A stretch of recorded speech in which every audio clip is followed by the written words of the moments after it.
Okay, here is a new Primitive Racing Ultra skid plate for GD chassis.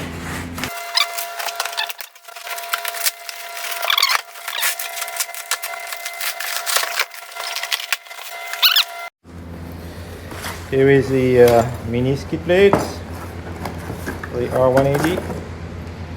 There we go. And here is the rest of the hardware. Okay, so let's get started. We're gonna start with the front skid plate, remove the old skid plate and put the new one in. So here is the new Primitive skid plate. Ultra version comes all the way to the rear transmission cradle here. And it integrates nicely with the stock U frame here, protected on the side. You can see the other side.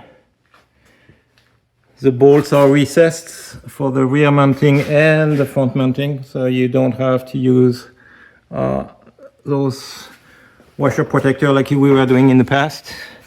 Here I'm just using the stock mounting. I have a Killer B oil pan and the Killer B headers in the front, and we have plenty of space on both sides.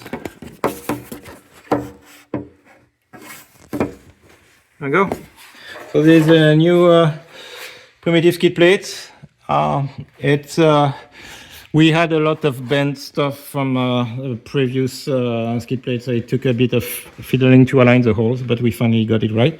And now we are going to move to the rear diff. And here the rear diff, you can see the skid plate is completely worn out through the metal. So it was, after so many seasons and hitting it, did its job, and we are just going to replace it with a new one. Okay, that's it. So here you have it, the installed skid plate, bracket in the rear, front bracket here, and the skiff rear diff skid plate from Primitive Racing. Done.